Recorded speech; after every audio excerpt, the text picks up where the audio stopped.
have an X for like unspecified on my passport. I love my X. It gives me gender euphoria. And I'm giving that up for the next 4 years because I want to live. Pronoun of the day is slugs.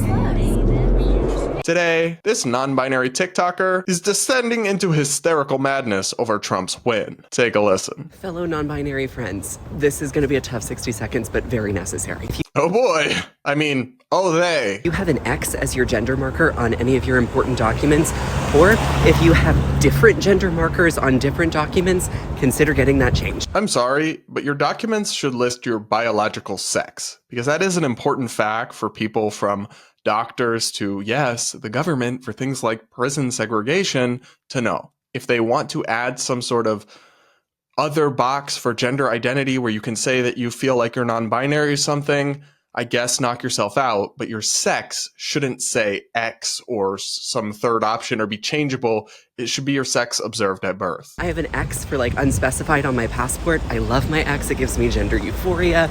And I'm giving that up for the next 4 years because I want to live.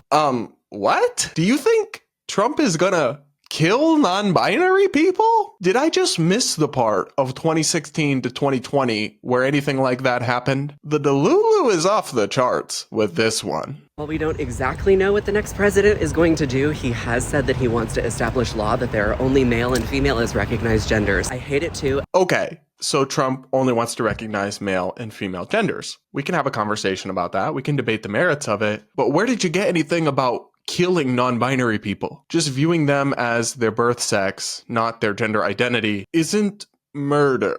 And I think that as non-binary people, we need to have a very serious discussion about what we pass as in society and what would be the safest markings for you to have on your important documents. It's a shitty thing to think about, but knowing what you pass as best is going to maybe save you a lot of trouble down the line. And while our genders are our own experiences, they still require participation from everybody else that we interact with. And I don't want either one of us to lose out on jobs or housing or anything that's going to require our legal documents, because it may well become legal to discriminate against us. This doesn't even make sense. It was literally Trump's first Supreme Court nominee, Justice Neil Gorsuch, who wrote the Supreme Court decision making it illegal to discriminate against gender identity in employment decisions in the first place. I don't think that's going away, first of all. And even if it does, would you really want to live somewhere or work at a company that, if they were allowed to, wouldn't employ you or house you because of your gender identity? I can't speak to gender identity, obviously, but from the perspective of sexuality, as a gay man, I can say that I wouldn't want to work at a company that would refuse to hire me because of my sexuality if they could legally get away with it.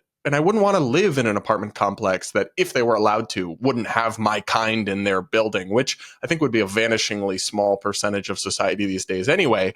But like, I wouldn't want to force myself into that company or that complex or whatever through anti-discrimination law in the first place. Like, I just don't relate to this. For example, I'm changing all of mine to female because I don't pass as a man anymore. I'm gonna go with no comment on that one. I'm permanently transsexual. I'm never going to ungrow tits, and I don't want to. I have various feminizing procedures coming up, and I'm not going back. I mean, okay. I don't really think anybody's going to make you. Also, I'm pretty sure this creator lives in New York City, so they're definitely not going to be making you. It feels like you're shadow boxing with this incoming wave of oppression that is largely imaginary. But I guess it makes for good content in a perverse social media ecosystem that has made victimhood a form of social currency. Right now, for your social security card, you only get 2 choices anyway. And if you live or have a license in a hostile state, having that social security change may help you get those other documents changed. I'll do another video on that later. Suck it up and do it now while you have the time. Grieve later and know that no matter what that thing says, you are who you say you are. I believe you. Other people will believe you. And we got to get our legal documents in order to keep each other safe.